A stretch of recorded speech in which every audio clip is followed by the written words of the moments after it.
But the truth is, Baltimore has a lot of problems. It's got one of the highest crime rates in the United States. Some of those crimes are committed by people who are here illegally, illegal aliens, as you know. 3 years ago, one of them raped a 9-year-old girl right after you became a sanctuary city. Again, as you know, you've had something like 10 murders in the last week, and you're spending your time telling law enforcement not to enforce the law. How does that help the immigrants you claim to care for? To be saying, you're racist if you want a border. By the way, when we get there, we deserve affirmative action. Like, what? This is crazy. Can we be honest about it or no? You don't have to be a bigot not to like it. There are social costs and economic costs to this, and nobody on the left wants to admit it, and I don't know why. Like, what? Okay, so Chicago, 3,500 shootings last year, 762 murders. What gun laws would have prevented that? Look, I'm taking you seriously, and you're just repeating dumb liberal talking points. I'm making the mistake of taking you seriously. I'm glad you find this funny, which I will never do again. I can promise you that. On the city council. It's so sad. I mean, maybe your city's depopulating because you had 316 murders last year because you don't take it seriously and you spend your time with frivolous nonsense like this, which doesn't make the city better. It's just sad. It's depressing to watch a formerly great city like that languish under leadership like yours. One's gender identity is enough to show what gender they are. And so if you're confused about that, I mean, I leave that, to your level of enlightenment and No, it's not about enlightenment. It's not about moral status. This is a real question because there are all kinds of institutions in American life that function on a sex-segregated basis. Women's college, sports, both professional and amateur, prisons. And so you're telling me that I can play on a women's sports team when I say I'm a woman.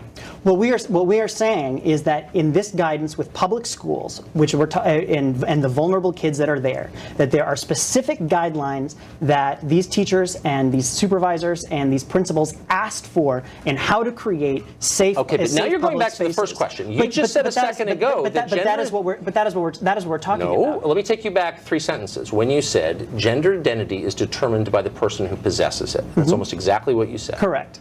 And I'm saying there are massive implications of this that everyone is either too dumb or too embarrassed to explore, but let's do so now.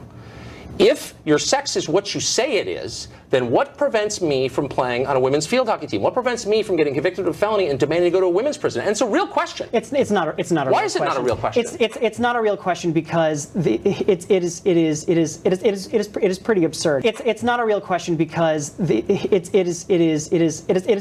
is pretty absurd, and there are no other examples. Why? Because there are no examples of this. What do you mean? I'm sorry, but there are no examples. This is the same argument about saying that this will allow sexual predators to go into women. I'm not into making that bathrooms. argument. Yes, but you are making that argument. Okay, what I'm saying is, I just want to know what the standards are.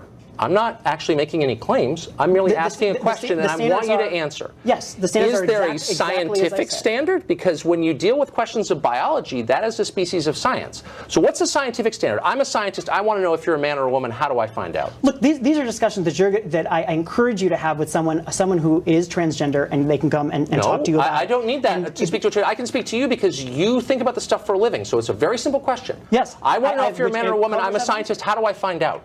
Your gender identity determines your gender, period. Okay. So should someone who looks like me, I look like a man, you think I was a man, I say I'm a woman, and I demand to play on a women's sports team, I demand to go to women's college, I demand a small business administration loan for women-owned businesses. That's a real thing. That's a billion-dollar question, for real. Can you turn me down if I say I'm a woman? The question that is on the table right now is about Title IX. Let's not and about guidance. No, but you want to go off on Title these tangents. IX applies. It's not a tangent. Title IX applies and was created around the question of women's sports. So, as a apparent man, if I say I'm a woman, is that enough? Do I meet the standard as a woman to play in a women's sports team? That goes right to Title IX. Don't dodge the question. I'm not dodging the question. This is something the Supreme Court is looking at next month. And yes, the answer is absolutely yes. Okay. Gender identity determines one's gender. Let me ask you period. This. This is a matter of civil rights. Is there science behind this? Because I know that I'm often getting science. Really, science. I want you to name a single scientist, just one, who says you can determine your own sex just by saying so. Can you name one scientist who says that? I'd be happy to send you many after. A scientist who said you can determine your own sex. An actual scientist, like someone who went to college. Listen, Are you serious? you clearly have some issues around this. It's not an issue at all. I have questions that you can't answer. And you're instead throwing things like you're not enlightened. I'm asking you a sincere question. What's the science behind this? And you're deflecting. Why? I'm simply not deflecting. This is a matter of settled science, and it is something. What's the science exactly? That you are what you say you are? Could I change my race too? And don't dodge that question. That's a real question. No, you cannot. Why? Change Why your can't I change my race, but I can change my sex? What's the difference? It is not about changing. It is not about changing. But why this isn't is about it? Inherently who people are. Really? What if I say I'm inherently of another race? Who are you to say I'm not? I mean, again, you're getting into these silly hypotheticals. It's not silly at all. 2 years ago, nobody thought you could change your own sex. And you're saying it's settled science. One that is simply not true. We have had transgender protections in this country but for you haven't explained what transgender decades. is. You're just saying it's whatever we say it is. Look, you want to go into this in this right-wing pseudoscience. It's not right-wing at all. It is. It absolutely It's pseudoscience, right? You name. I will give you $1,000 if you can find any scientist, like an actual biologist at an accredited American college, willing to come on this show and say, here's the science, here's the state of play of biology 2017, name your sex, and that's what it is? You can't. I don't understand why you won't answer the question I'll answer about why. any question always. Excellent. Why shouldn't schools who are asking for it get guidance on how to create safe environments for all their kids? I would say that guidance exists. It floats on the internet, and if it's merely guidance, then the federal government needs no more to do with it. They could say, here's our guidance. You're undermining your own argument, which was weak to begin with. That's how so much of this you don't know. You pretend that you know, but you don't know, and you bully people who ask you questions. Well, it is open and obvious to those of us who care to pay attention. I think you are hiding behind what appear to be journalistic standards when in fact they're political imperatives. Okay, so however, now I'm starting to feel sad. I'm starting to feel a little pity because this is obviously demented, and maybe you'll feel that maybe your head will clear in a couple of days. The difference between what you did and what Drudge did was what Drudge reported turned out to be true, whereas it looks like what you reported is not true. Well, I want to compare the product against the claim. So this your claim is there's no other side to racism. So here are some recent BuzzFeed articles. Here are the headlines. 17 foods white people have ruined. White people are a plague to the planet. 21 things white people ruined in 2015. 29 things white people ruined. 36 white people who need to be stopped. So many things, my God. Join the revolution, stop the white people. Now, I know this is like a sort of cutesy Brooklyn way of demonstrating you're not racist. You had an open position for a journalism fellowship, and before you understood that your practices were barred by employment law, you opened it only to journalists of color. You barred people from that job on the basis of the color of their skin. Now, if that's not the textbook definition of racism, then maybe you can re-educate me as to what racism means. Or that we had a journalism fellowship that was aimed at people of color. I think that many media people companies who were the wrong color. That many, I'm asking about you, not many media companies. Right, no, I understand. I think that and obviously I think lots of companies try to recruit a diverse workforce, and certainly including News Corp, including BuzzFeed, including many others. There are also very clear legal restrictions on how exactly you can go about recruiting that diverse workforce. You bumped up against those in the end, but you advertised it as jobs rather than part-time fellowships. You cannot make explicit. But you learned all that. Oh, hold on. The law stopped you from doing what you tried to do, which was exclude people from the job on the basis of their skin color. And I'm asking you a straightforward question. I'm sorry if I'm being humorless about it. No, this one isn't. I'm not suggesting you're being humorless. Why is that not textbook racism? I grew up learning if you exclude people from a job because of the way they look, their skin color, something over which they have no control, racism. Why is that not racist what you did? I mean, I understand that there's a broad debate over affirmative action, and that no, it's a specific debate about what you did. Explain why that's not racist. And I think that I guess I don't think that recruiting, trying to bring on a diverse workforce is that, but I don't really think you think that either.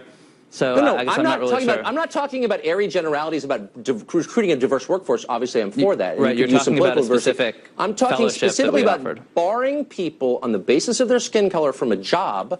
It's really clear. Why is that not racism? The law says it is. You didn't think it was. I mean, ethically. Why is that okay with you? I mean, I guess I think that that trying to recruit a diverse workforce is something that inevitably, and I think in all the big affirmative action cases, get away from the buzzwords. Like, why is that okay? I think that in all the big affirmative action cases, right, there's an argument about are people does bringing in people of one group mean that there are other people getting excluded? I mean, I think these are interesting, legitimate arguments that the Supreme Court has weighed in on. There is tons of complicated law on And this You're was in better that than this. context. Just give me a straight answer. It was okay with you. You don't see that as racist, okay? You just don't, I No, guess, I don't see right? that. I do not see that as racist. Correct. Wow. All right. Wow. All right. One person who's supposed to be a watchdog over all this is Eric Wemple. He's a media reporter for the Washington Post, and he joins us tonight. Eric, thanks a lot for coming on. Pleasure. So, I'm in the media, I read your column, I read the Washington Post, I read it most of my life, and in the past couple of months, I've seen a lot of stories, including some from you, accusing people of basically carrying water for the Russian government. And the Russian government's in the news today. So I thought I would ask you about something I've wondered about for a long time, which is that the Washington Post, for years, many years, has literally carried paid propaganda from the Russian government, a section called Russia Behind the Headlines. It looks like newsprint. It's designed to fool readers into thinking it's real. And it's pure propaganda paid for, distributed by the Russian government with stories like, you know, we're doing a great job in Crimea. Why have you never written about that? How can you attack others when you don't know that your own paper makes money from taking propaganda from the Russian government? You know, I think that's a really good question. I wish you'd told me you wanted to talk about this. You never noted, again, that the Russian government is printing something in your paper designed to fool people, filled with the crudest kind of propaganda, but you didn't even notice it somehow. But I'm not surprised, because in case after case, you fail to cover your own paper, running fake or misleading things. And I'll just give you a couple of examples in case you didn't see them. I also broke the story within the Washington Post. Wow, good for you. But you're not answering my questions about why you did. These are real stories. They're not about diversity in your newsroom. And you didn't interview the reporters who wrote the story. And then you end with this. The missteps mar an otherwise spectacular run for the Post. Now, when you write something that brown-nosy, do you feel guilt? No. Do you feel like I'm doing my job as a hard-hitting media reporter? A spectacular run of my own publication, my own employers?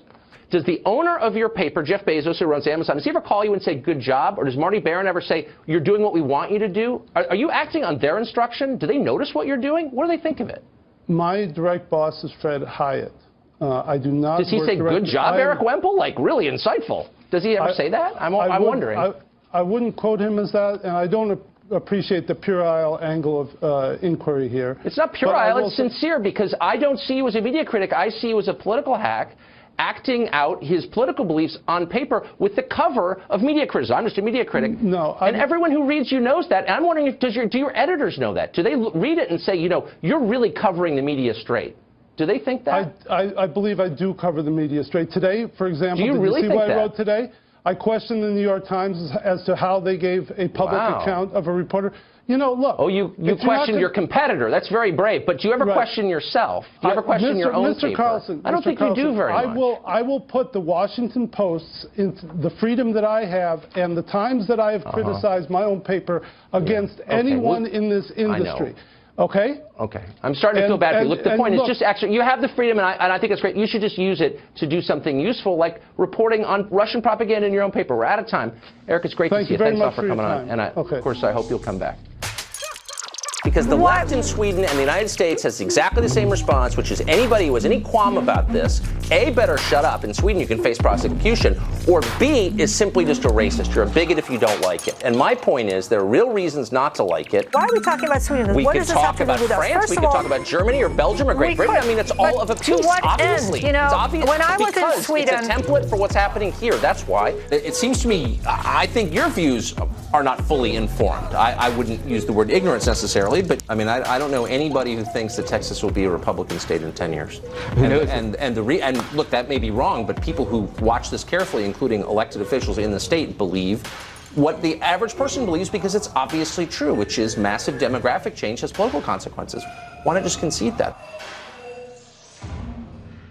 There's no doubt it's not working. But what you're saying is we need to just legalize everyone who snuck in. How about you say the United States has a right to say, you know, we've got a lot of low-skilled workers already. Automation is eliminating their jobs. We don't want any more. How about that? And maybe Mexico should stop allowing hundreds of thousands of Central Americans to cross the length, the 2,500 miles of its country into the U.S. Maybe Mexico could help and we wouldn't need a wall. Why is that a crazy idea?